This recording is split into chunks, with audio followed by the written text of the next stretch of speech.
सभी के पास आवाज़ जा रही है? एक बार बताएँगे सब लोग?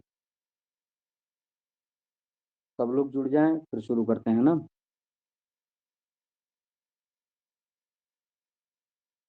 आज से हम लोगों का 9वीं 10वीं यूनिट जो है प्रारंभ होगा, ठीक है? तो क्योंकि देखिए पाठ्यक्रम बड़ा है तो कुछ चीज़ें फ्री क्लास में करवाते रहेंगे और पेड क्लास में हमारी क्लासेस रेगुलर चल ही रही हैं ना? तो एक बार सब लोग जुड़ जाएँ। प्रणाम ज्योति जी, सभी को नमस्ते।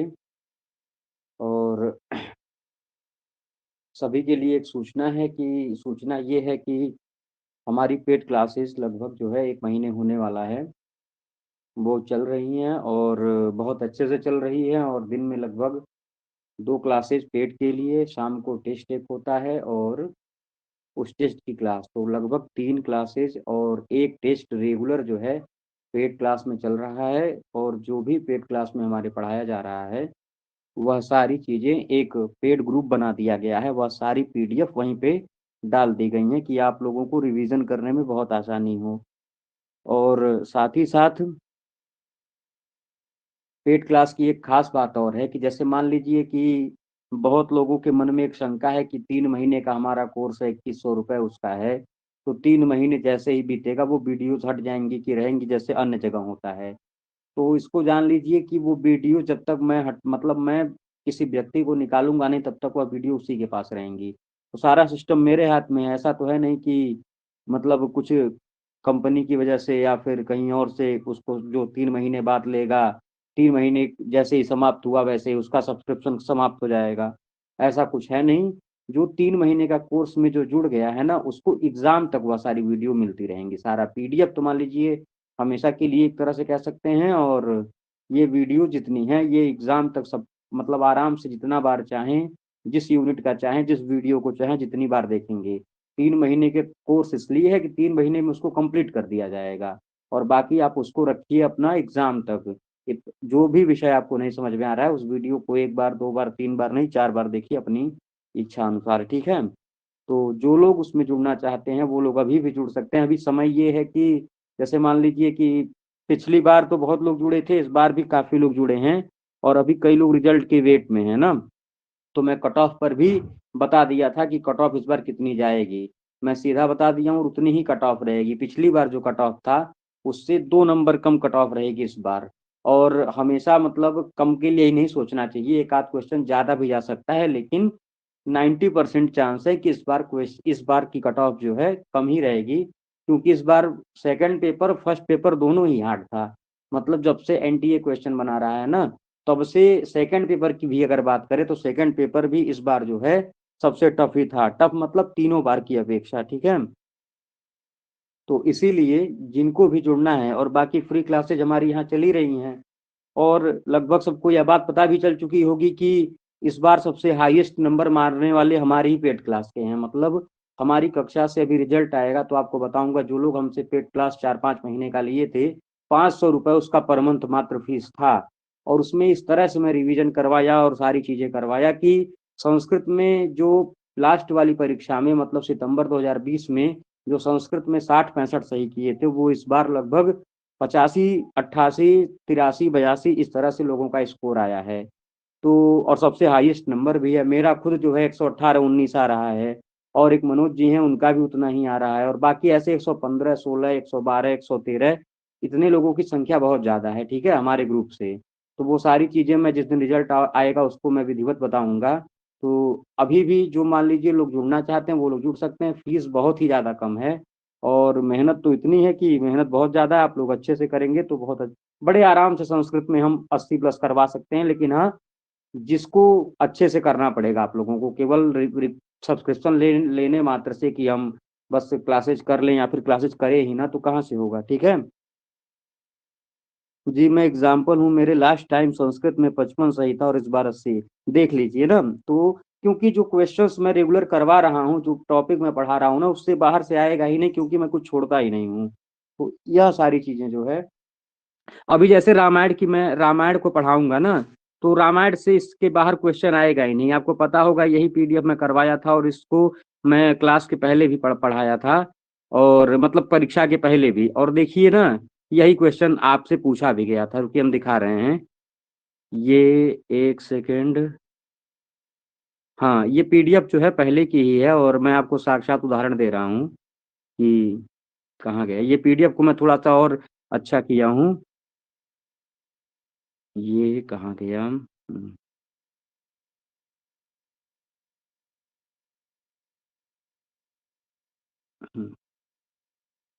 देखिए, इस बार क्या पूछा गया था? अयोध्या कांड, ये देखिए आपको दिख रहा होगा और यही पूछा गया था ना, देख लीजिए सबको दिख रहा होगा। ये पहले भी मैं करवा दिया था और यही पूछा भी गया था। रामायण से जितने भी प्रश्न आए थे, ऐसे कोई प्रश्न नहीं थे कि जो हम करवाए ना हो और वो एक्स्ट्रा आ गया हो। जैसे जाबाली के नास्तिक मत का खंडन, हर एक कांड में क्या-क्या है, तो इस तरह से सर पेड क्लास में कैसे जुड़ें? पेड क्लास में शिवानी जी, आपको जुड़ने के लिए आप क्या करिएगा कि व्हाट्सएप पे मेरे मैसेज करिएगा मेरे नंबर पे। मैं आपको जिस तरह से यहाँ पे जुड़ी हैं, मैं लिंक आपको दे दूँगा और लिंक पे आप अप्रूवल सेंड करेंगी और आपको मैं ऐड कर लूँगा, बाकी आप पेमेंट कर सकती हैं, ठीक है? तो इस तरह से जो भी चीज़ें होती हैं उसके बाहर आएँगी ही नहीं और आप हमसे एक बार बात करिएगा तो मैं बताऊँगा। तो वो उसके लिए पहले क्या था कि अभी मान लीजिए एग्ज़ाम भी हो गया है और साक्षात उदाहरण कई लोग मिलेंगे आपको, जो इस बार 80 प्लस हमारी क्लास से ही किए हैं, लगभग 20 तो मिलेंगे ही, 20 से ज़्यादा भी मिलेंगे, जिनका सब्जेक्ट उतना अच्छा नहीं था, लेकिन क्लास में रेगुलर हमारे बने रहने के कारण हमारी वजह से नहीं कि हमने कुछ ऐसा कर दिया और लोग 80 मार दिए। हमसे जुड़े और हम साथ में मेहनत किए उस हिसाब से, क्योंकि मैं 3-3 घंटे सुबह है, आपको विश्वास नहीं होगा कि मैं सुबह 6 बजे उठ जाता था क्लास के लेने के लिए और 6 से लगभग 2 घंटे तक 2 घंटे तक लगातार स्पीड में मैं केवल रिवीजन, एक लोगों को ऐड करने के चक्कर में थोड़ा-सा बाहर चला गया था ना। सर व्हाट्सएप नंबर देख लीजिए 7459090097, ठीक है? यही नंबर आप स्क्रीनशॉट अभी ले लीजिए और अभी कॉल कर लीजिएगा, ठीक है? और देखिए जो अभी जुड़ेंगे ना, जैसे मान लीजिए जो लोग आज जुड़ रहे हैं, तो उनके लिए क्या करना पड़ेगा, उनके लिए कुछ 10 दिन अतिरिक्त मेहनत करनी पड़ेगी। वो 10 दिन की अतिरिक्त मेहनत क्या है कि जो मैं पहले भी 6 जनवरी से लेकर के अब तक जो भी क्लासेस करवा चुका हूँ ना, उसकी रिकॉर्डिंग देख करके जल्दी से हम लोगों का साथ पकड़ लें। साथ पकड़ लेंगे तो फिर आपको जो है पुरानी चीज़ें नहीं देखनी पड़ेंगी और इसीलिए जैसे मान लीजिए कोई फरवरी में जुड़ेगा, कोई मार्च में जुड़ेगा, तो फिर यही होगा कि सिलेबस इतना लंबा चौड़ा है ये ना कि इसको पहले समझने में टाइम लगता है, दूसरी बात इसको इतना बड़ा है, इसको एक बार में याद ही नहीं होगा। तो इसके लिए आपको मैं जैसे ही हमारा ये कोर्स समाप्त होगा ना, मैं सुबह 2-2 घंटे की रिवीजन क्लास रखूँगा हर यूनिट की और वो रिवीजन इस तरह से होगा परीक्षा के पहले जितना क्वेश्चन्स हो सकता है और मैं एक बार मैराथन करवाया था, मैं एक बार में 2 घंटे लगातार 651 क्वेश्चन मैं वेद के करवाया था। सोच लीजिए एक ही बार में 651 क्वेश्चन्स वेद के, इसी तरह से 700 से 800 क्वेश्चन दर्शन के, हर एक यूनिट जितना हमारे धर्मशास्त्र, व्याकरण, साहित्य, दर्शन और वेद है, सबसे 5-500 क्वेश्चन का एक ही दिन में मैराथन करवाता था। सुबह 2 से ढाई घंटे की रिवीजन जब परीक्षा नज़दीक आई थी और शाम को जो है जब परीक्षा 1 हफ्ते बची थी हम लोगों की 27 से पहले, मैं पेड क्लास में रात के टाइम में 600 क्वेश्चंस वेद का और सुबह ढाई घंटे वेद का रिवीजन, इस तरह से मात्र 5 से 7 दिन में पूरा रिवीजन करवा के कंप्लीट कर दिया था। टोटल 5000 क्वेश्चंस का मैं रिवीजन करवाया था और उसी की बदौलत जो है लोग इतना क्वेश्चन 80-85 क्वेश्चंस करके आए हैं, क्योंकि उसी 5000 क्वेश्चंस में से 80 प्लस क्वेश्चन हमारी कक्षा से सीधे आ गए थे। मैं खुद जो है 91 किया हूँ सब्जेक्ट में। अब हो सकता है इससे ज़्यादा कोई किया होगा तो अभी तो नहीं पता है, लेकिन मेरा खुद इसमें जो है संस्कृत वाले सब्जेक्ट में 91 किया हूँ और फर्स्ट पेपर में 27 किया हूँ। मेरा टोटल स्कोर 118 है। अगर एक आध क्वेश्चन मान लीजिए बढ़ता है तो मेरा 119 हो जाएगा। तो हाँ, आप लोग हाँ, तो इस तरह से मेहनत इस तरह से होती थी कि हमारा गला बैठा रहता था 1-1 महीने तक, क्योंकि इतना रिवीजन करवाते थे उस चीज़ को। सारे मतलब जो लोग बिल्कुल नहीं जानते थे ना, वो लोगों को हर चीज़ पता चल गई थी, वेद से कहाँ से क्या क्वेश्चन आ रहा है ना, वो सारी चीज़ें हम उठा-उठा कर करवा दिए थे। और भाई परीक्षा है तो परीक्षा में हम थोड़ी बना रहे हैं कि 100 के 100 क्वेश्चन हमारे आएँगे। 80 प्लस आना बहुत बड़ी बात होती है। फर्स्ट पेपर के लिए विनोद जी बताऊँगा, फर्स्ट पेपर देखिए मेरा कुछ ख़ास नहीं था, लेकिन फर्स्ट पेपर में मैं क्वेश्चन सॉल्व करना शुरू कर दिया था पेपर के लगभग 1 महीने पहले, वही मेरा जो है काम कर दिया ना। अशोक जी का देखिए, अशोक जी सेकंड पेपर में 88 मारे हैं, फर्स्ट पेपर में 25 किए हैं। तो इस तरह से 6-7 घंटे में, अभी तो मान लीजिए कुछ राहत है, अभी फॉर्म भी नहीं आया है, तो अभी मान लीजिए मैं 11 बजे लेता हूँ 1-1.5 घंटे की क्लास, फिर दोपहर में 2 बजे लेता हूँ 1 घंटे की क्लास, फिर शाम को टेस्ट और शाम की क्लास, तो कुल मिलाकर अभी 3-3.5 घंटे की क्लास मैं पेड में लेता हूँ और 1 आध घंटे इसमें लेता हूँ फ्री वाली क्लास में। और जैसे ही फॉर्म आ जाएगा और परीक्षा 1 महीने बचेगी, सीधे हमारा ये घंटा सीधे दुगुने में परिवर्तित हो जाएगा, 6 से 7 घंटे में क्लास लेना शुरू कर दूंगा। क्योंकि लोग हमसे जुड़े हैं तो बहुत लोगों का खुद से रिवीजन नहीं कर मिलता है, और रिवीजन करने लोग बैठते हैं तो उनको पता ही नहीं चल पाता है कि हम रिवीजन करें कैसे। रिवीजन में जैसे वेद उठा लिए, अब वेद में कैसे करें, कहाँ से शुरू करें, कहाँ खत्म करें, कुछ पता ही नहीं चल पाता है। इसलिए वो सारी जिम्मेदारी बहुत लोग क्या करते हैं, क्लास में पढ़ा देते हैं और कहते हैं रिवीजन आप लोग खुद से करते रहिए, लेकिन वह ना तो खुद से कोई रिवीजन करता है ना करवाते हैं। जब हम रिवीजन करवाना जानते हैं तो हम करवा देंगे, बात खत्म। रिवीजन में क्या है, रिवीजन तो और आसान चीज है ना, जो चीज हम पढ़े उसी का रिवाइज करवाना है। तो रिवीजन क्लास में फटाफट बोलना रहता है, कि चीजें वहां पर कोडिंग करनी रहती है कि इस चीज को आपको जरूर याद करके जाना है। वह सारी चीजें करवा देता हूँ, जिससे बाद में वही होता है कि पेपर 100 क्वेश्चन का रहता है, 80+ जो है पेपर देते ही पता चल जाता है कि हमारा 80 से कम सही बिल्कुल हो जाएगा, 80 से कम तो नहीं होगा ना। तो जो लोग भी जुड़ना चाहेंगे वो लोग बताएंगे, अभी फ्री क्लासेस लेते रहेंगे। तो रामायण का सबसे पहले रामायण की बात करते हैं। रामायण मोस्ट इंपॉर्टेंट टॉपिक है, 9वीं और 10वीं यूनिट। आपको बता दें पूरी यूजीसी के 10 यूनिट में से पहली यूनिट, 9वीं यूनिट और 10वीं यूनिट, पहली दूसरी 9वीं 10वीं, ये जो 4 यूनिट है ना, इससे क्वेश्चंस एकदम बहुत ज्यादा आते हैं। इस बार आप लोग देखे होंगे रामायण से ही 2 क्वेश्चंस, एक पूछा गया था कि ये कौन सा किष्किंधा कांड के वर्ण विषय कौन से हैं। एक में कालक्रम पूरा मिलाना था, जो है श्रृंगी कथा से लेकर के राम जन्म इत्यादि तक का एक क्वेश्चन। एक क्वेश्चन जावाली के नास्तिक मत का खंडन। इस तरह से 3-4 क्वेश्चंस केवल रामायण से आए थे, जो कि बहुत बड़ी बात होती है, और वेद से क्वेश्चंस बनते ही बनते हैं। तो पहली यूनिट, दूसरी यूनिट, 9वीं 10वीं यूनिट ये बहुत इंपॉर्टेंट होती है। अर्थशास्त्र के एकदम बीचों बीच राज प्रणिधि, वो तो कहिए कि हम पूरा मूल पढ़ा के अर्थशास्त्र बैठे थे, इसलिए हमारा वो क्वेश्चन सही हो गया। इसी तरह से याज्ञवल्क्य की स्मृति भी हम गर्मी में पूरा पढ़ा दिए थे अंतिम तक, और जो प्रकीर्ण प्रकरण तक 25वें अध्याय तक पढ़ा दिए थे। तो वहां भी एक बार सीमा के अतिक्रमण से क्वेश्चन आ गया था कि सीमा के अतिक्रमण में कितने गुणे दंड का विधान है, वह सारे क्वेश्चन हमारे एकदम सही चले गए हैं ना। तो हमको भी भाई उतना 25-25 प्रकरण है, कहाँ किसको याद रहेगा, लेकिन एक पता चलता है ना। तो यही सब क्वेश्चंस कुछ आउटर थे, बाकी तो सब जो है 80-85 तो इस तरह से थे कि जो आराम से हो सकते थे, लेकिन हम मेहनत जो किया होगा वही कर पाता 80-85। क्योंकि हम आज पेपर देख रहे थे, पेपर को हम 2020 वाले और 2021 वाले पेपर को लेकर बैठे हैं, उसको हम देखे हैं, तो इस बार वाला ज्यादा पेपर टफ पड़ा है ना। तो अच्छे से तैयारी करिए, और मात्र 3 से 4 महीने की मेहनत है, बार बार फॉर्म भरेंगे, बार बार तैयारी में रुकेंगे, कुछ ना कुछ क्वेश्चन से।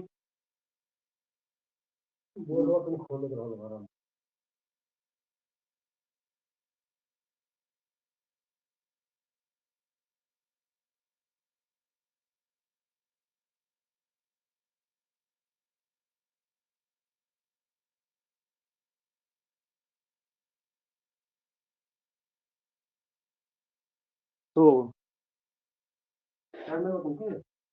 तो पहला मंगलाचरण क्या है कि तपह, देखिए रामायण का ये मंगलाचरण है। मंगलाचरण से इस बार भी प्रश्न आया था महाभारत की, कि सबसे पहला कौन सा था ना, कि जय संहिता आई कि जो है भारत संहिता आई कि महाभारत आया, इस तरह से क्वेश्चंस आया था। रिजल्ट आपका गुलशन जी आ जाएगा 31 तारीख तक, तो उम्मीद है आ जाना चाहिए 31 जनवरी तक। तो इस बार आ जाता है जय संहिता, भारत संहिता। मैं तो पूरा इसका इतिहास ही बता दिया था ना, कि जय संहिता को किसको किसने पढ़ाया था, फिर उस जय संहिता को वैशंपायन ने किसको पढ़ाया, फिर उसको कहाँ से कहाँ लेकर गए, यह सारी चीजें, और उसमें इतिहास कथानक जोड़ करके कैसे उसको सप्तसाहस्री बनाया गया था महाभारत के बारे में, ये पूरा डिटेल करवा दिया था, जिससे यह तो क्वेश्चन आसान भी था जय संहिता वाला, ठीक है। तो मंगलाचरण देखते हैं। मंगलाचरण रामायण का है, ये इसलिए मैं यहाँ पे डाला हूँ ना, क्योंकि ये बड़ा इंपॉर्टेंट है। ये अगर मान लीजिए अगली परीक्षा में आ जाए कि तपः स्वाध्याय निरतम तपस्वी वाग विदाम्बरम नारदम परिपप्रक्ष वाल्मीकि मुनि पुंगवम, या फिर ऊपर की ही एक ही लाइन दे दे कि यह कहाँ का मंगलाचरण है, तो इसमें लोग कंफ्यूज ना हो, इसलिए मंगलाचरण तो भाई आपको पता ही रहना चाहिए ना। तो यह रामायण का जो है आदि कवि महा वाल्मीकि का यह कथन है। वाल्मीकि रामायण का यह पहला मंगलाचरण है कि तपः स्वाध्याय निरतम, तपस्या में और स्वाध्याय में निरतम, अर्थात जो हमेशा लगे रहते हैं, और वाग विदाम मतलब वक्ताओं में जो सर्वश्रेष्ठ हैं, और तपस्वी नाम वरम मतलब जो तपस्वियों में सर्वश्रेष्ठ हैं, ऐसे नारदम मतलब नारद से परिपप्रक्षा मतलब पूछा लिट लकार का रूप है, वाल्मीकि मुनि पुंगवम, किसने पूछा? तो वाल्मीकि ही, जो मुनि पुंगवम अर्थात मुने पुंगवम, जो मुनियों में सर्वश्रेष्ठ, ऐसे वाल्मीकि ने नारद से पूछा था। कुछ इसके बाद यही सब पूछते हैं कि मैं इस लोक में किसका वर्णन करूं, तब जो है कहते हैं इक्ष्वाकूणाम, इस तरह से रामो जान नाम जने श्रुतः, यह नारद ही वाल्मीकि से बताते हैं कि आप वर्णन करिए इक्ष्वाकु वंशी महाराज रामचंद्र का, वो उनके बारे में व्याख्यायित करते हैं। ठीक है, इस बार कब तक हो सकता है एग्जाम, कुछ गेस? ऋचा जी देखिए, इस बार एग्जाम देखिए, अभी तो कोरोना वगैरह फैल तो रहा है लेकिन कंट्रोल में लग रहा है, तो अगर मान लीजिए बीमारी नहीं फैलती है या फिर सब कुछ ठीक रहता है, तो वही अपने पुराने डेट पे जो है लगभग मई या जून तक, मई या जून में ये दिसंबर 2021 वाला और जून 2022 वाला दोनों इस बार फिर से मर्ज करेंगे। और मर्ज करने से पढ़ने वालों के लिए बहुत फायदा होता है। मर्ज करने से क्या होता है, जो व्यक्ति पढ़ा रहता है ना, उसका तुरंत बहुत मतलब जहां 70% चांस रहते हैं वहीं परसेंटेज बढ़ करके 90% हो जाता है जेआरएफ का ना। तो आप दो बार, इस बार फिर से मर्ज होगा दिसंबर का और जून का, और तैयारी करिए। तैयारी नहीं करेंगी तो फिर मर्ज वाला फायदा आपको नहीं मिलेगा, क्योंकि मर्ज वाले में क्या होता है, ऑटोमेटिक लड़के बढ़ जाते हैं। जहां सिंगल पेपर में 18-19 हजार लड़के या फॉर्म भरेंगे और 14-15-16-17 हजार लड़के पेपर देंगे, वहीं मर्ज वाले में 22-23 हजार लड़के पेपर में बैठ जाएंगे, जिससे आपको फायदा मिल जाएगा पढ़ने से। परसेंटेज बेस पे आधारित होता है, जितने लड़के क्लियर किए हो ना। तो इस तरह से तपः स्वाध्याय निरतम तपस्वी वाग विदाम्बरम नारदम परिपप्रक्ष वाल्मीकि मुनिपुंगवम, तपस्या और स्वाध्याय में जो निरंतर लगे हैं, तो ऐसा कैसे पता चलता है कि नारद जी हमेशा तपस्या और स्वाध्याय में नारद सनत कुमार जो छांदोग्योपनिषद में आता है ना, उसमें पूरा नारद का इतिहास ही बताया गया है कि नारद ने कैसे तपस्या की और नारद ने कैसे स्वाध्याय किया है। उसी चीज को उठा करके यहाँ पर लिखा गया है, तपः स्वाध्याय निरतम तपस्वी वाग विदाम्बरम मतलब जो सर्वश्रेष्ठ वक्ता है, सर्वश्रेष्ठ सर्वश्रेष्ठ तपस्वी हैं, और जो हमेशा तपस्या और स्वाध्याय में लगे रहते हैं, ऐसे नारदम, ऐसे नारद से परिपप्रक्ष पूछा, किसने पूछा? तो वाल्मीकि मुनि पुंगवम मतलब श्रेष्ठ मुनियों में जो सर्वश्रेष्ठ वाल्मीकि हैं, उन्होंने नारद से पूछा। यही यह मंगलाचरण है। ठीक है जी, बिल्कुल कॉल कर सकती हैं ना, हमारे नंबर को जो अभी मैं लिखा था उसको स्क्रीनशॉट ले लीजिए, कॉल कर सकती हैं क्लास के बाद। अब रामायण का कुछ भूमिका है भैया, थोड़ा सा भूमिका देख लिया जाए। भूमिका के बाद आपको इस कांड में जितना ये पीडीएफ है उतना ही इम्पोर्टेंट है। ऐसा नहीं है कि आपको एक एक चीजें जो बता दिया जाए और जितना आपको तैयार करना है उतना, क्योंकि रामायण तो बहुत बड़ा है, 24,000 श्लोक नहीं पढ़ने जाएंगे ना आप, क्योंकि सामान्य परिचय में दिया है। तो जितना जरूरी है उतना ही तैयार करेंगे। ठीक है, तो संस्कृत वाङ्मयस्य आदि काव्यम भवति रामायणम, प्रश्न आपकी यहीं से बन सकता है कि आदि काव्य किसको कहते हैं? रामायण को कहते हैं। ठीक है, और इसकी कुछ भी उत्पत्तियां दी गई हैं, जैसे रामस्य ऐनम रामायणम, ऐनम अर्थात मार्गम, ऐनम अर्थात गृहम। ऐनम का मतलब घर भी होता है, ऐनम का मतलब मार्ग भी होता है। तो राम का जो अयन है, जो मार्ग है, घर है, वह रामायण है। या फिर जो है रामो रमयताम वरह अर्थात रमयताम मतलब रमणियों में जो सर्वश्रेष्ठ हैं, ऐसे बस जो है महाराज रामचंद्र हैं। और रामो नाम जनई श्रुतः अर्थात लोगों के द्वारा नारद कहते हैं कि राम नाम सुना गया है, जिनकी आप क्या कर सकते हैं, जिनके गुणों का आप बखान कर सकते हैं। नारद ही वाल्मीकि से यह बात कहते हैं। इति चरमानंददायक राम शब्द, और श्री रामेति परम जप्यम तारकम ब्रह्म संज्ञकम, राम शब्द को ब्रह्म संज्ञक माना गया है। और इस तरह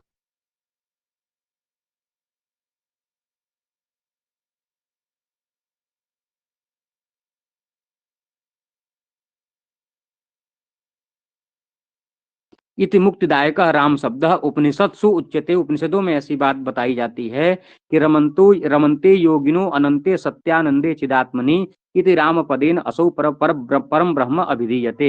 अर्थात ये जब राम शब्द की व्युत्पत्ति आप अजंत पुल्लिंग में करते हैं तो वहां भी तो आ जाता है कि रमन्ते योगिनो अस्मिन इति व्युत्पन्नस्य राम शब्दस्य अर्थवत धातुर प्रत्यय इति सूत्रेण प्रातिपदिक संज्ञा फिर कृतद्धित अव्युत्पन्न राम शब्दस्य कृतद्धित समासाश्च। तो उसी बात को उपनिषदों में भी कहा गया है कि जिस अनंत सत्यानंद चित आत्मा में जहां पर योगी लोग रमण करते हैं उसको राम कहा जाता है। और इति मतलब इस तरह से राम पदे न असौ परम ब्रह्म अभिधीयते, राम पद से आप जो है परब्रह्म ही समझिए। तो अत्र राम शब्द सच्चिदानंद रूप, जो सच्चिद आनंद रूप है, ऐसे यत्र सर्वे जनाः प्राणिनः, मतलब जिस राम शब्द से सारे जन हो, सारे प्राणी हो, सारे योगी जहां पर रमनते रमण करते हैं जिस नाम में, उसी को जो है राम कहा गया है। ऐनम नाम मार्ग, देखिए लिखा है ना, ऐनम का क्या मतलब है, ऐनम अर्थात मार्ग। और दूसरी व्युत्पत्ति, एक ही शब्द के आप कई प्रकार की व्युत्पत्तियां कर सकते हैं, यह बात तो आपको जानते ही है। जैसे भागवत शब्द है तो भगवतः इदम भागवतम भी कह सकते हैं, तस्येदम से अण प्रत्यय लगाएंगे तब भी भागवत बनेगा। और भगवता प्रोक्तम भागवतम, ऐसी स्थिति में तेन प्रोक्तम से भी अण प्रत्यय करेंगे तब भी भागवत ही बनेगा। तो इसीलिए व्युत्पत्ति शब्द की कई प्रकार से की जाती है। तो हर एक व्युत्पत्ति को दर्शाते हुए कहते हैं कि रामः अयते प्रतिपाद्यते अनेन इति रामायणम, मतलब जहां पर राम का अयते अर्थात प्रतिपाद्यते, जहां पर राम का प्रतिपादन किया गया है उसको रामायण कहा जाता है। इति एको अर्थ है, यह एक दूसरा अर्थ हुआ। यह सब अर्थ आपको याद नहीं करने हैं, चूंकि यह भूमिका चल रही है ना, तो भूमिका को जानना आपको आवश्यक है। भूमिका को जानना आवश्यक है। ये सब पेपर में नहीं पूछा जाता है, लेकिन जो चीज आप पढ़ रहे हैं उसकी भूमिका आपको पता रहनी चाहिए। रामस्य ऐनम, ऐनम देखिए स्थानम हो गया, ऐनम एक जगह मार्गम था, ऐनम स्थानम वर्तम रामायणम इति द्वितीय अर्थ, या दूसरा अर्थ हो गया। और तीसरा देखेंगे कि रमाया, मतलब जो है रामायण में सिर्फ राम की ही है, तो सीता की उक्ति कहाँ से आएगी, सीता का भी तो वर्णन मिलता है। तो सीता के लिए एक अर्थ विद्वान लगाते हैं कि रमायाः लक्ष्मी रूपायाः सीतायाः, सीता जो है लक्ष्मी का ही अवतार है, लक्ष्मी का दूसरा नाम रमा है। तो ऐसी स्थिति में रमायाः लक्ष्मी रूपायाः सीतायाः इदम चरितम रामायणम, तो जो रमा का जहां पर जो है चरित्र दर्शित किया गया है, ऐसी स्थिति में सीता से भी अर्थ लगा सकते हैं। तस्य ऐनम रामायणम इति तृतीयार्थः, बालकांड में कहा गया है कि काव्यम रामायणम कृष्णम सीतायाश्चरितम महत, मतलब कृष्णम मतलब संपूर्ण रामायण काव्य में सीता के चरित्र की ही महत्ता दर्शाई गई है। अब उसके बाद से शब्द कल्पद्रुम की कुछ व्याख्याएं हैं, वह इतना इंपॉर्टेंट नहीं है। और आगे क्या कहते हैं, एवं मतलब इस प्रकार से मर्यादा पुरुषोत्तम से, मर्यादा पुरुषोत्तम भगवतः रामचंद्र से चरित्रम, भगवान श्री रामचंद्र के चरित्र का, उनके इतिहास का, उनकी कीर्तियां कितनी थी, यह सारी चीजें जहां पर वर्णित होती हैं, यत्र वर्णते तद रामायणम, जहां पर वर्णित होती हैं उसी को रामायण कहा जाता है। इति फलितो अर्थ, यही इसका वास्तविक अर्थ माना जाएगा। और क्या कहेंगे कि द्वात्रिंशत अक्षर विशिष्ट अनुष्टुप वृत्तेन, द्वात्रिंशत मतलब क्या होता है, त्रिंशत मतलब होता है 30, और द्वा लगा देंगे तो हो जाएगा 32।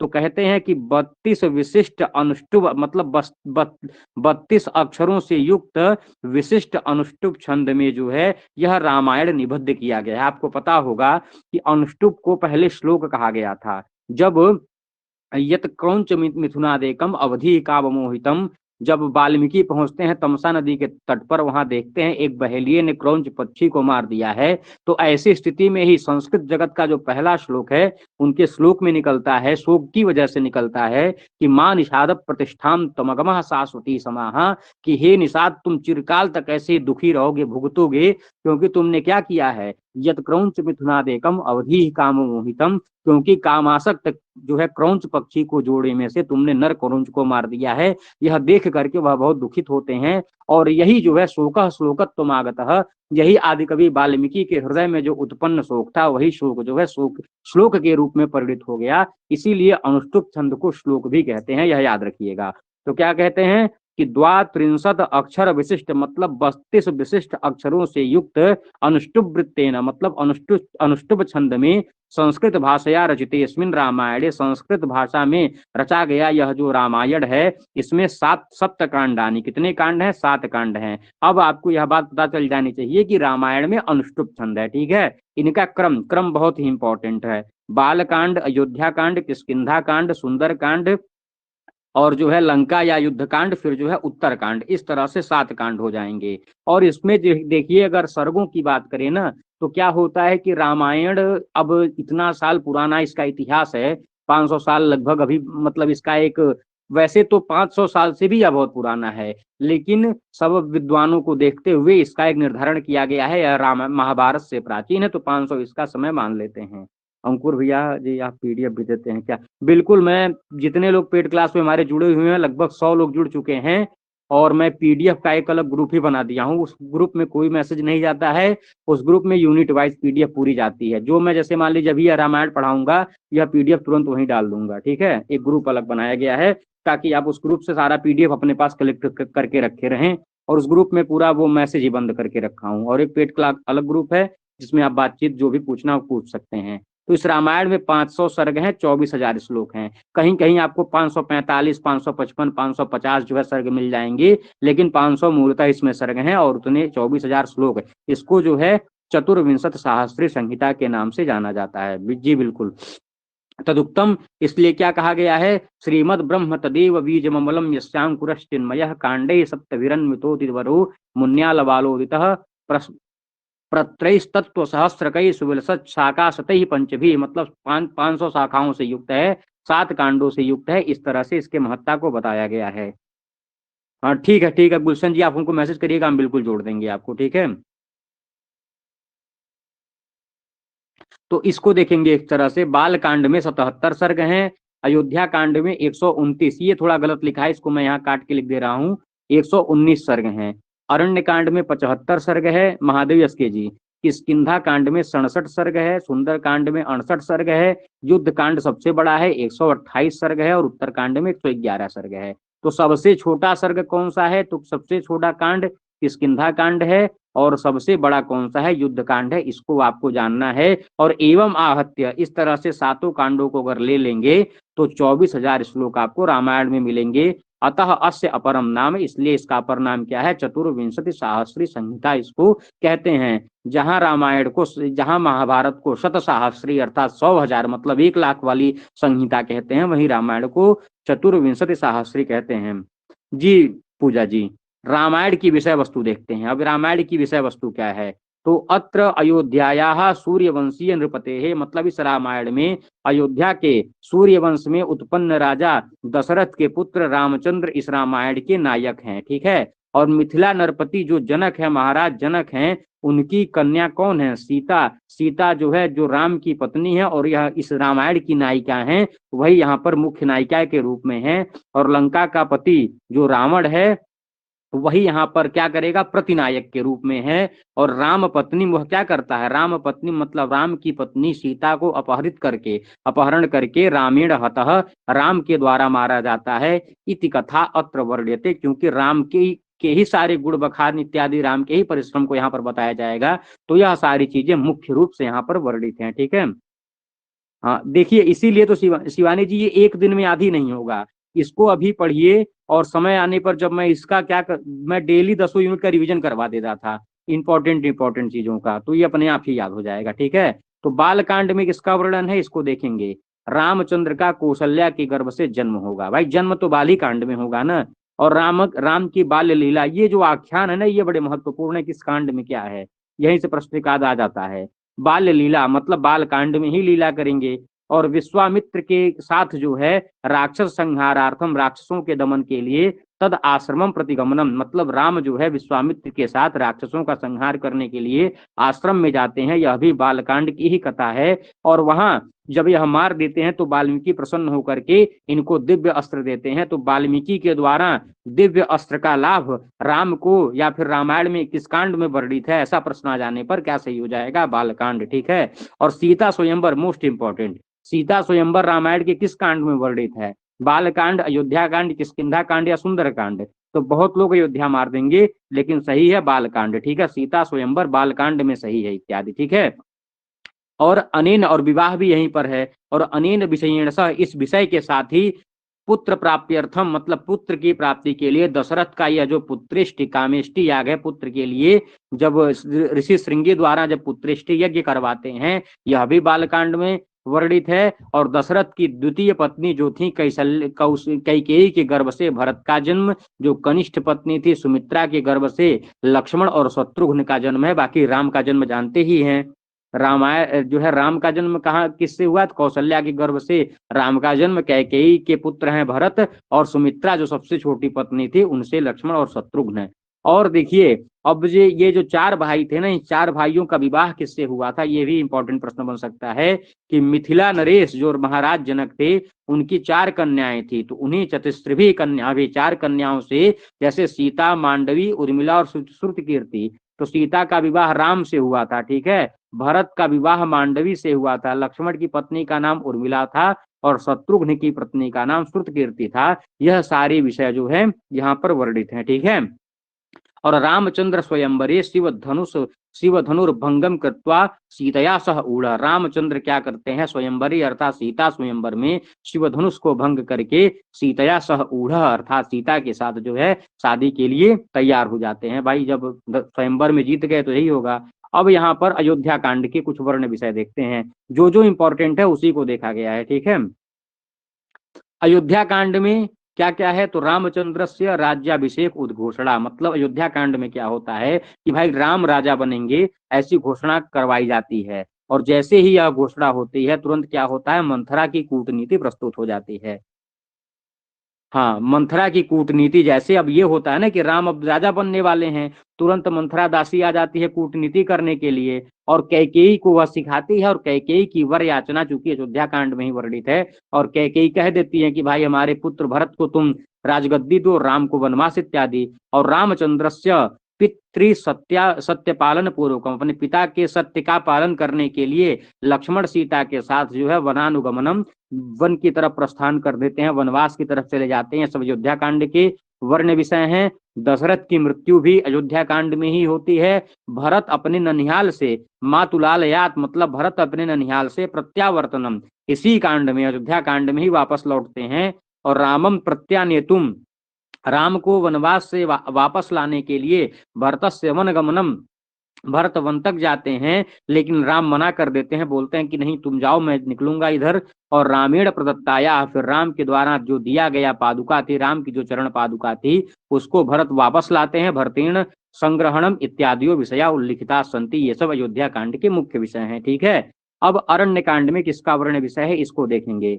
वने भ्रमताम, मतलब वन में घूमते हुए सीता राम लक्ष्मणाना, मतलब सीता राम और लक्ष्मण का पंचवट्यागमनम, पंचवटी में आगमन होता है। और पंचवटी में ही लक्ष्मण के द्वारा रावण भगिन्या शूर्पणखाया नासिका छेदनम, पंचवटी में ही रावण की जो बहन शूर्पणखा थी, उसको क्या हो जाता है, शूर्पणखा में किस सूत्र से टाप प्रत्यय हुआ है, नासिका का छेदन हो जाता है। यहाँ पे इंग्लिश का निषेध हो जाता है ना। अरण्य कांड में यह सारी चीजें वर्णित है, ठीक है। नख मुखात संज्ञायाम, संज्ञा अर्थ में नख शब्द हो या फिर मुख शब्द हो, तो वहां पर जो है वो जो एक मुख वाला सूत्र था उससे निस प्रत्यय नहीं हो पाता है। और खर दूषण का संहार, या सब एक एक प्रश्न बन सकते हैं। खर दूषण का संहार रामायण के किस कांड में है, युद्ध कांड में है कि अरण्य कांड में कि किष्किंधा कांड में। शूर्पणखा का नासिका छेदन किस कांड में है। मारीची सोने के मृग के रूप में किस कांड में आता है, तो अरण्य कांड में आता है। सीता का अपहरण अरण्य कांड का विषय है। जटायु मरण ये तो आया ही था, जटायु से मरण संपाति के साथ जो है, यह सारी चीजें किष्किंधा कांड में वाली चीजें आई थी ना। तो जटायु का मरण भी अरण्य कांड में ही होता है। राम लक्ष्मण योह कबंधेन सह साक्षात्कार, राम लक्ष्मण का कबंध के साक्षात्कार भी अरण्य कांड का ही विषय है। और रामचंद्र के द्वारा सबरी के जूठे बदरी फल भक्षणम, ये बेर के फल इत्यादि खाना भी अरण्य कांड के ही वर्ण विषय हैं। किष्किंधा कांड में क्या होता है, तो किष्किंधा कांड में राम लक्ष्मण किष्किंधा पर्वत पर आ जाते हैं, उनके बताने पर, संपाति के बताने पर। और तत्र हनुमता सह रामचंद्रयोः मेलनम, फिर वहां पर क्या होता है, नमस्ते विद्याधर जी, और फिर वहां पर हनुमान के साथ जो है रामचंद्र का मेल मिलाप होता है। यहीं पर किष्किंधा कांड में ही तो राम जब सुग्रीव भेजते हैं, देखो ये कौन है, तो हनुमान जी अपना वेश बदलकर पहुंचते हैं और क्या कहते हैं, कुछ पूछते हैं। तब राम जो है उनके व्याकरण की प्रशंसा करते हैं और क्या कहते हैं कि नूनम व्याकरणम कृष्णम अनेन बहुधा श्रुतम, अर्थात जो है तुम महान व्याकरण हो, इस तरह से उनके व्याकरण की प्रशंसा करते हैं। कौन, रामचंद्र हनुमान के। ऐसा भी एक बार प्रश्न आया था कि कौन जो है प्रशंसा करता है, तो रामचंद्र ही करते हैं।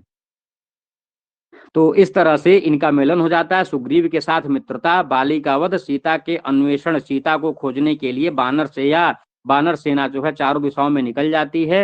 नमस्ते सोनम जी। और अंगद और हनुमान का जो है संपाति के साथ साक्षात्कार, देखिए यही संपाति ही बताता है कि इस दिशा में लंका का रावण सीता को लेकर गया है। तो यही प्रश्न इस बार आया भी था, किष्किंधा कांड के वर्ण विषय इत्यादि पूछे गए थे। और वो अंगुलीयक इत्यादि जो, और रावणेन सीता अपहृता इति, रावण के द्वारा सीता अपहृता मतलब अपहरण कर ली गई है, ऐसी कथा संपातिना संपाति के द्वारा संसूचनम सूचना दी जाती है इत्यादि विषय जो है किष्किंधा कांड के हैं। सुंदर कांड में किसका वर्णन है? तो सुंदर कांड जो है रामायण का हृदय कहा जाता है, बहुत ही मोस्ट इंपॉर्टेंट, रामायण के हृदय के नाम से सुंदर कांड जाना जाता है। और यहाँ पे हनुमान जी का बहुत ही महत्व वर्णित है। हनुमतः वीरता प्रामुख्येन वर्णिता अस्ति, हनुमान का समुद्रोल्लंघन, लंका में सीता की प्राप्ति, अशोक वाटिका का विध्वंस, सीता या सकाशात रामांगुलीयक स्वीकरणम, मतलब सीता के सामने वो अंगुली प्रदान इत्यादि करना दिखाना, लंका का दहन, ये सब सुंदर कांड के विषय हैं। और युद्ध कांड में बानर सेना, युद्ध कांड को ही लंका कांड कहते हैं। इसमें क्या है, बानर सेना के साथ रामचंद्र लंका के प्रति प्रस्थान करते हैं, पुल वुल का निर्माण होता है, नल नीलयो संयोगेन समुद्रस्योपरि सेतु बंधन निर्माणम, नल नील की ही सहायता से समुद्र के ऊपर जो है पुल का निर्माण कर लिया जाता है। विभीषण जो है राम के शरण में आ जाते हैं, यह सब युद्ध कांड के विषय हैं। राम रावण का युद्ध होता है, और रावण संहार के बाद सीता की अग्नि परीक्षा भी युद्ध कांड का ही विषय है। और राम लक्ष्मण सीता नाम अयोध्या प्रत्यावर्तनम, यह तीनों लोग राम लक्ष्मण सीता अयोध्या में वापस आ जाते हैं युद्ध कांड में ही। और उत्तर कांड में क्या होता है, उत्तर कांड में अयोध्या की प्रजाओं के द्वारा सीतायाः चरित्रोपर्याक्षेप, अर्थात सीता के चरित्र पर आक्षेप किया जाता है। और रामेण मतलब राम के द्वारा सीतायाः त्याग, सीता का त्याग कर दिया जाता है।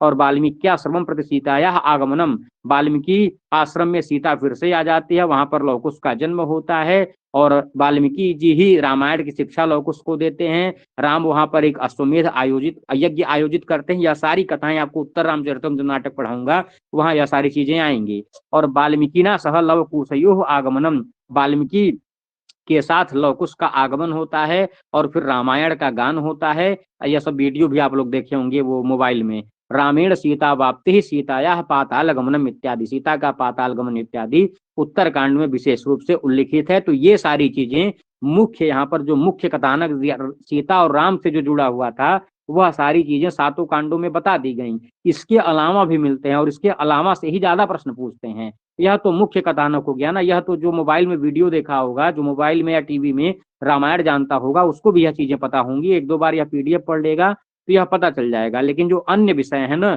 ये बहुत इंपॉर्टेंट है। जैसे सगर की कथाएं कहाँ मिलेंगी, तो बालकांड में, वामनावतार का वर्णन बालकांड में, और यहीं से ज्यादा प्रश्न पूछते हैं। ये जो लिखा है अन्य विषय, यही जो है ज्यादा इंपॉर्टेंट है। सगरोपाख्यान किस कांड में है, तो बाल कांड में है। गंगा अवतरण कहाँ पे है, बाल कांड में है। सागर मंथन, त्रिशंकु का यज्ञ, ऋषि श्रृंग के साथ शांता का विवाह, अयोध्या कांड में चित्रकूट के प्रतिगमन, जावाली के नास्तिक मत पर खंडन, जावाली नास्तिकता की कुछ बात करता है, राम उसका खंडन करते हैं। अनुसुईया के द्वारा पातिव्रत्य धर्म का उपदेश, ये सब अयोध्या कांड के ही विषय हैं। और चित्रकूट छोड़कर दंडकारण्य में प्रवेश, यह सारी चीजें अयोध्या कांड के ही मूल विषय हैं। अरण्य कांड में क्या होता है, जटायु की हत्या अरण्य कांड में हो जाती है। और कबंध द्वारा सुग्रीव मैत्री परामर्श होता है। कबंध ही राम को बताता है कि जाइए आप क्या करिए, सुग्रीव से मित्रता कर लीजिए, वही आपका साथ देंगे जब सीता अपहरित हो जाती है। और शस्त्र धारण महिमा वृत्तांत अरण्य कांड से संबंधित है। हेमंत ऋतु का वर्णन, एक एक वर्णन यहाँ पर इंपॉर्टेंट है पेपर की दृष्टि से। पंपा सरोवर का दर्शन, सबरी वृत्तांत अरण्य कांड के विषय हैं। किष्किंधा कांड में अंगद का राज्याभिषेक होता है। प्रस्त्रवर गिरि पर चातुर्मास से यज्ञ का यापन किया जाता है। सुंदर कांड में मुद्रिका का प्रदान, अशोक वाटिका का विध्वंस। इसी तरह से युद्ध कांड में राम रावण युद्ध, राम द्वारा हनुमान की प्रशंसा, भरद्वाज आश्रम से हनुमान का भरत के पास जाना, और राम का प्रजापालन इत्यादि वर्णित है। और उत्तर कांड में राम द्वारा पूछे जाने पर अगस्त ऋषि द्वारा रावण के वंश की कथा सुनाई जाती है, जिसको पुलस्त्याख्यान वगैरह नाम से जाना जाता है। फिर से हनुमान जी की कथा वहां सुनाई जाती है। राजा नृग की कथा, पुरुरवा उर्वशी, वशिष्ठ ययाति के आख्यान, शंभु कवध वृत्रासुर इल पुरुरवा, ये शंभु कवध की कथा आप जो है उत्तर रामचरितम में भी देखे होंगे, वहां पर आया है ना कि ये कैसा है, शंभु को नाम, इस तरह से एक श्लोक में वर्णित है। अब वाल्मीकि रामायण पे जो रचित काव्य है ना, ये बड़ा इंपॉर्टेंट है, पेपर की दृष्टि में कई बार पूछा जाता है कि अभस्तेनेषु कयोर्द्वयो समुचिता संबंध, या फिर वाल्मीकि रामायण को उपजीव्यकृत्य, वाल्मीकि रामायण को उपजीव्यीकृत करके कौन कौन से काव्य लिखे गए हैं, तो ये आपको बहुत बिल्कुल अच्छी तरीके से याद रखना है। तो आपको पता होगा वाल्मीकि रामायण इतना ज्यादा महत्वपूर्ण है कि इसकी कथाएं केवल भारत में ही नहीं अपितु जो है पूरे दुनिया में एक तरह से विश्वास विख्यात हो चुकी हैं। और इस वाल्मीकि रामायण को ही आधार बना करके अनेकानेक काव्य, नाटक, कथा, आख्यायिका, गीत, काव्य, उपन्यास, चलचित्र मतलब टीवी पर रामानंद सागर के ऐसे कई चीजें जो है वाल्मीकि रामायण को ही आधार बना करके लिख दी गई हैं। तो संस्कृत भाषा से जो संबंधित है वही आपको जानना है। संस्कृत भाषा से रचित रामायण उनको देख लेंगे। अन्य भी रामायण है जिनको आप जानना चाहिए। योग वशिष्ठ रामायण यह वाल्मीकि का है। अध्यात्म रामायण यह वेद व्यास का है। आनंद रामायण वाल्मीकि का है। अगस्त्य रामायण वाल्मीकि का है। अद्भुत रामायण वाल्मीकि का है। और इसके बारे में तो आप लोग जानते ही होंगे, रघुवंश महाकाव्य 19 सर्गों वाला कालिदास का है। और हिंदी भाषा में रचित जो है कुछ रामायण है, जैसे रामचरितमानस तुलसीदास का, राधेश्याम रामायण है, पंचवटी। ये हिंदी वाला आप नहीं याद करें तब भी ठीक है। एक पद्म चरित्र जो है जिसको पौम चरित्र कहते हैं, ऐसा प्रश्न एक बार पूछा गया था लगभग, लेकिन यह बहुत पुराना प्रश्न है कि जैन दर्शन का रामायण कौन सा ग्रंथ है, तो यही पद्म चरित्र है। ठीक है। और वाल्मीकि रामायण पर संस्कृत नाटक कौन कौन से मिलते हैं, जैसे अब यहाँ पर भास का देखेंगे। भास के दो नाटक हैं, कौन कौन से। वाल्मीकि एक मूल वाल्मीकि का है, वाल्मीकि के ही अलावा और भी मतलब वाल्मीकि ने और भी लिखा है, और उसी वाल्मीकि रामायण को आधार मान करके अनेकानेक कवियों ने रामायण लिखी है। समझ में आया गुलशन जी। जैसे भास का यह अभिषेक नाटक हुआ, प्रतिमा नाटक हुआ, यह दोनों वाल्मीकि रामायण के ही एक भाग के कथानक को लेकर के राज्याभिषेक इत्यादि, या फिर प्रतिमा नाटकम में जो प्रतिमा वाला उत्तर रामचरितम की जो कथानक है उसको लेकर के यह बना लिया गया है। भवभूति का महावीर चरितम और उत्तर रामचरितम जानते ही हैं, बहुत ही प्रसिद्ध है। मुरारी ने रामायण को ही आधार बना करके अनर्घ राघव लिखा है। राजशेखर ने बाल रामायणम, राजशेखर एक ऐसे विद्वान थे कि इन्होंने बाल रामायण भी लिखा है, बाल भारत भी लिखा है। इनके काव्य जो है प्रसिद्ध है। दिंगनाग की कुंदमाला रामायण पर ही आधारित है। जयदेव ने प्रसन्न राघवम वाल्मीकि पर ही लिखा है। ये सब नाटक हैं। ये सब क्या हैं, ये सब नाटक हैं जी। बिल्कुल पीडीएफ मिल जाएगी शिवानी जी। अब महाकाव्य देखते हैं। कभी कभी ऐसा भी प्रश्न आता है, इस बार भी प्रश्न आया था, आप लोग अगर पेपर में ध्यान दिए होंगे, पूछा गया था इस बार कि महाकवि कालिदास के काव्य कौन कौन से हैं। और ऑप्शन में था अभिज्ञान शाकुंतलम, रघुवंशम, मेघदूतम और कुमार संभवम।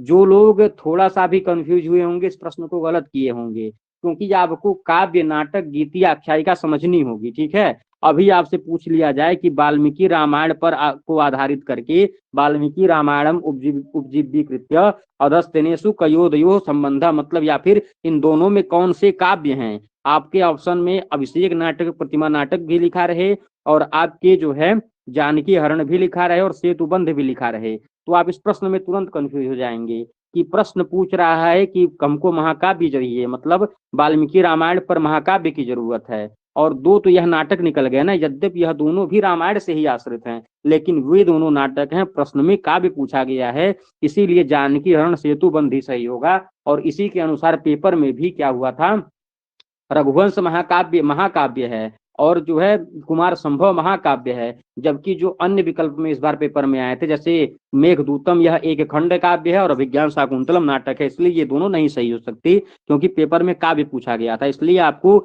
यह भी अंतर जानना होगा कि कौन सा ग्रंथ काव्य की श्रेणी में आता है, कौन सा ग्रंथ नाटक है, कौन सा जो है खंड काव्य इत्यादि। ठीक है।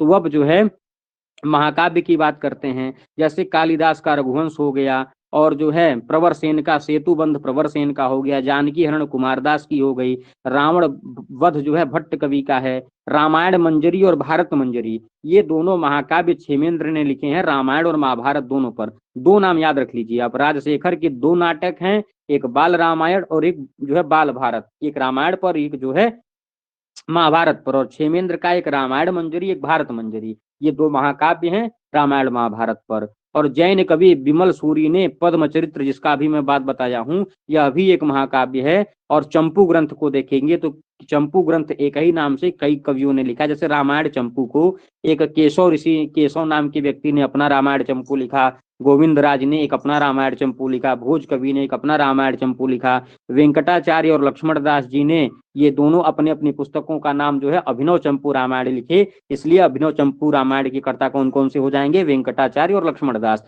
दिवाकर ने अमोघ राघव चंपू लिखा है, आंजनेय विजय चंपू नृसिंह ने लिखा है। यह सारी चीजें तभी याद होंगी ना जब इसका सप्ताह में एक दो बार रिवीजन करेंगे। अभी परीक्षा बहुत देर है, ऐसा नहीं है कि आज पढ़ें और कल तक याद हो जाए, और बड़े आराम से याद होगा अगर रिवीजन करते रहेंगे। और उसके बाद एक नाम और है, राघव ने उत्तरकांड चंपू लिखा है, उत्तर रामचरित चंपू वेंकटाध्वरी का है, उत्तर चंपू रामायण जो है वेंकट कृष्ण का है, उत्तम चरित चंपू कृष्ण कवि का है। तो इस तरह से अनेकानेक जो है चंपू काव्य हैं।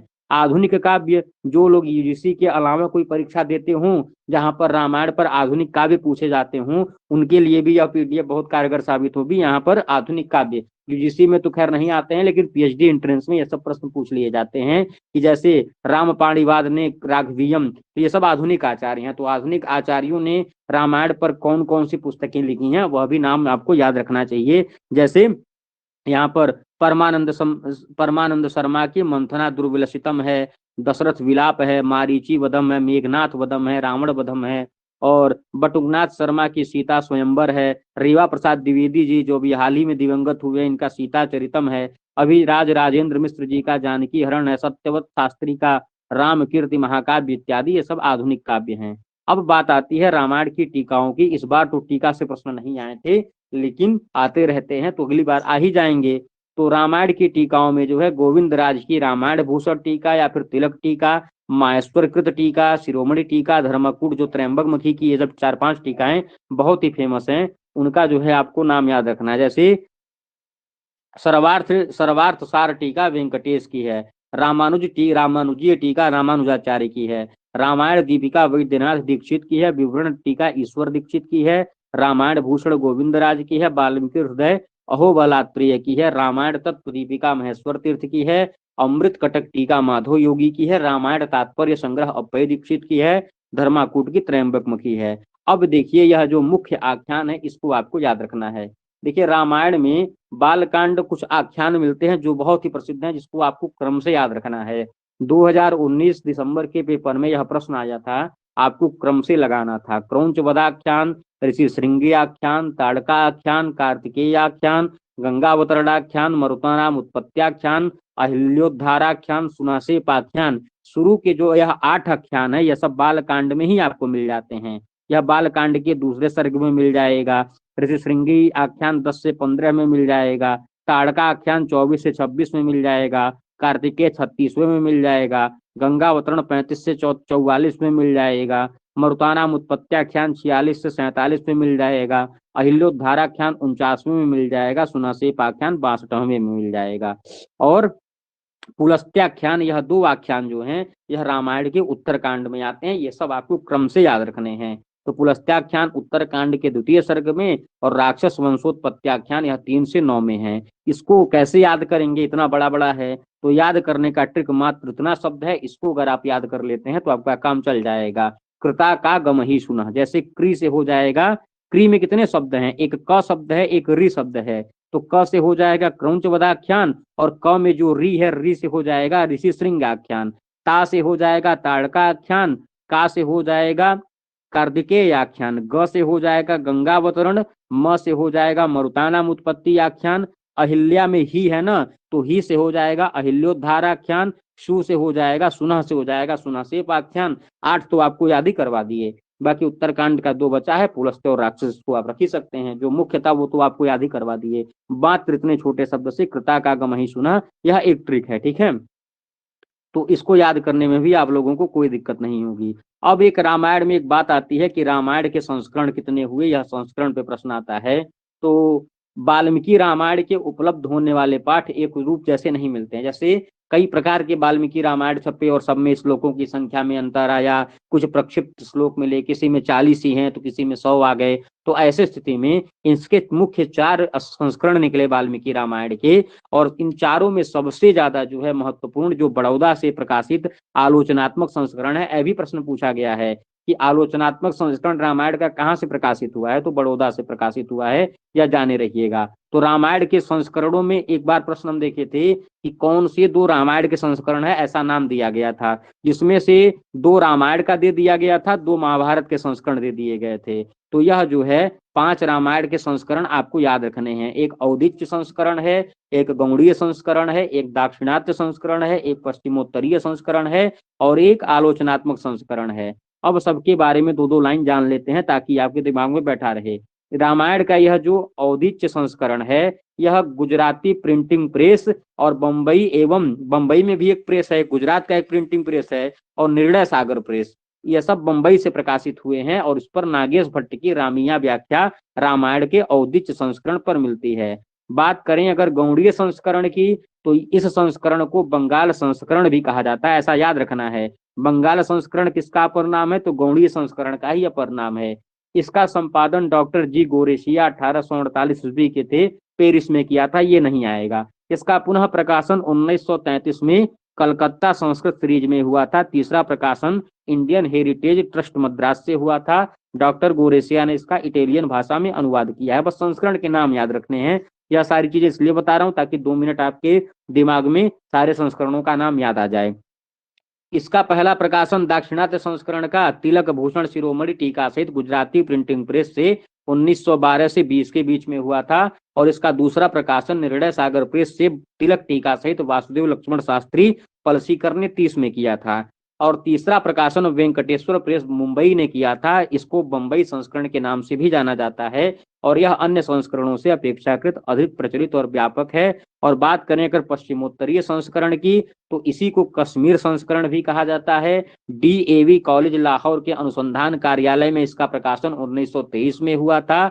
और इस पर विभिन्न विद्वान जैसे वीवी शास्त्री इत्यादि के द्वारा विभिन्न कांडों का इस पे संपादन हुआ है। और सबसे महत्वपूर्ण जो है वो है आलोचनात्मक संस्करण। इसके बारे में आपको जान लेना है। इन विभिन्न संस्करणों में प्रामाणिक संस्करण ज्ञात न होने के कारण और पाठों में विभिन्न मतभेद होने के कारण रामायण के पाठ को और ज्यादा संशोधित करने का प्रयास किया गया था। ओरिएंटल रिसर्च इंस्टीट्यूट बड़ौदा से रामायण का एक संशोधित आलोचनात्मक संस्करण निकाला गया, जो बहुत महत्वपूर्ण है। आपको ये याद रखना है, ओरिएंटल रिसर्च याद रखना है, बड़ौदा याद रखना है, और यह आलोचनात्मक संस्करण याद रखना है। ठीक है।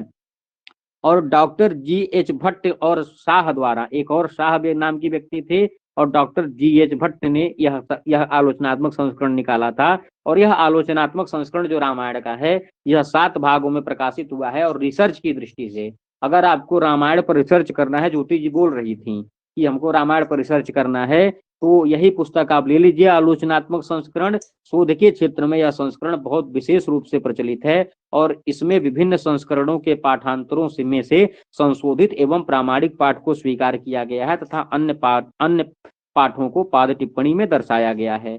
तो ये था आज रामायण का एक क्लास। और इस क्लास को आप लोग जब भी देखेंगे, इस क्लास से कभी बाहर प्रश्न नहीं आएंगे। और सबको आशा करता हूँ यह सारी चीजें आपको अच्छी लगी होंगी ना, क्लासेज आपको सही लगी होंगी। और जो लोग हमारी पेड क्लास में जुड़ना चाहते हैं, उनको सभी लोगों को एक बार फिर से सूचना है कि 6 जनवरी से हमारी पेड कक्षा शुरू हो चुकी है। दूसरा यूनिट चल रहा है। मैं प्रत्येक सूक्त को शब्दशः अच्छे से पढ़ा रहा हूँ। अभी आज हिरण्यगर्भ सूक्त हुआ है, और हर एक सूक्त को मूल से पढ़ा करके देवता ऋषि छंद अक्षर गिनवा गिनवा करके अंतिम में उस पीडीएफ के अंतिम में उस जैसे हिरण्यगर्भ सूक्त के 10 मंत्र हैं, तो उस 10 मंत्रों में सायण भाष्य कैसे किस जैसे पहला मंत्र है हिरण्यगर्भ समवर्तताग्रे भूतस्य जातस्य पतिरेक आसीत, तो प्रश्न टाइप का बना करके कि भूतस्य जातः पति कह आसीत, इस तरह से सारे प्रश्नों को भी बना करके वह सारे पीडीएफ में दे रहा हूँ, ताकि बिल्कुल आपको दिक्कत ना हो। तो उसको आप जो है वहां से जो भी वहां पेड क्लास में जुड़े हो, सारा पीडीएफ पेड वाले ग्रुप में एक ग्रुप वाला पीडीएफ वाला ग्रुप बनाया है, वहां भेजा जाता है, जिससे आप पीडीएफ का रिवीजन कर सकें। जो भी पढ़ाया जाता है, जैसे आज शाम को टेस्ट होगा, अब सूक्त के सायण भाष्य से प्रश्न रहेंगे, हिरण्यगर्भ के रहेंगे, तैत्तरीयोपनिषद, कठोपनिषद, इस तरह से सारे प्रश्न शाम को 7 बजे उसके टेस्ट लिए जाएंगे। जो भी हमारी पेड कक्षा में जुड़ना चाहते हैं वो लोग जुड़ सकते हैं। और शुल्क उसका मात्र 2100 है। आप पर मंथ जो है फीस दे सकते हैं, हर मंथ 700 के हिसाब से आप उसकी फीस जमा कर सकते हैं। और यह सारी चीजें बिल्कुल कई बार हमेशा बताता रहता हूं। और इस बार तो हमारी कक्षा से बहुत लड़के जो है जेआरएफ और नेट होकर निकलने वाले हैं। यह सारी चीजें रिजल्ट में बताऊंगा। जो लोग जुड़ना चाहेंगे वो लोग संपर्क करेंगे, ठीक है। ये मेरा नंबर है, इसको देख लीजिएगा,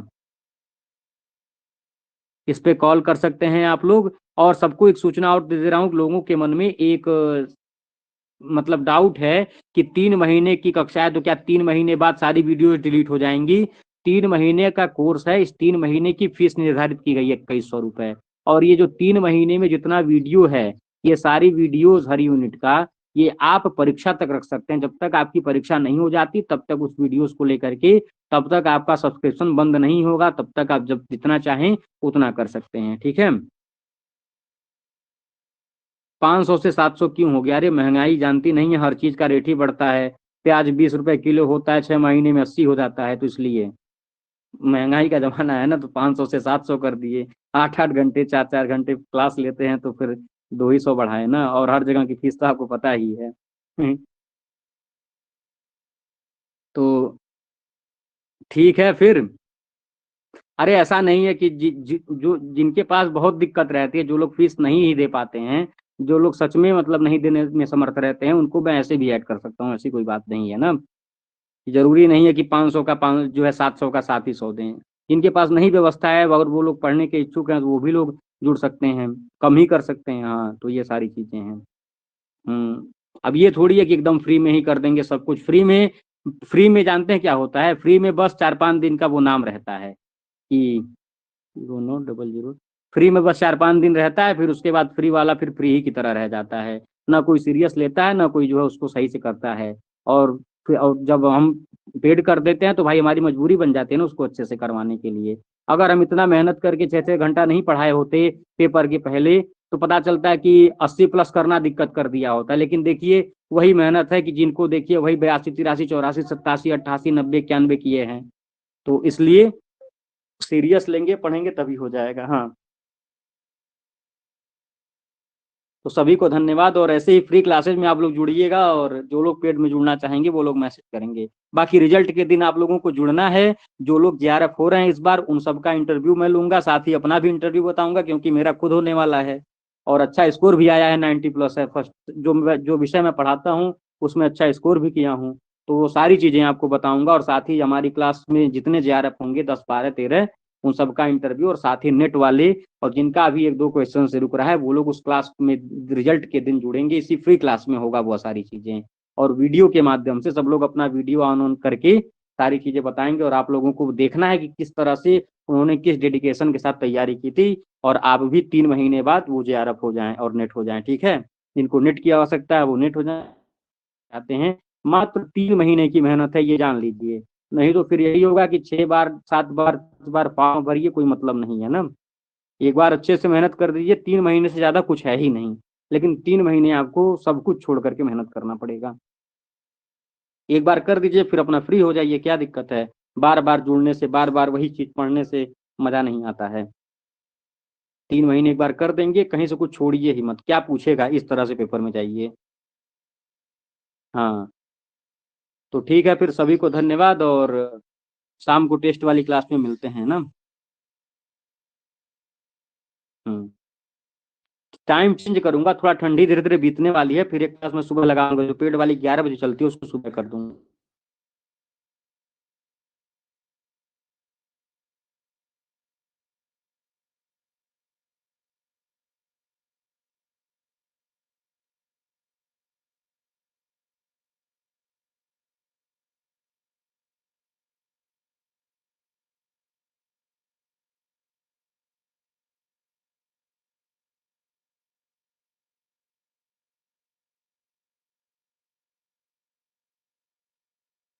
जी रुकिए, क्लास को एंड कर दे रहा हूँ, सभी को धन्यवाद ना।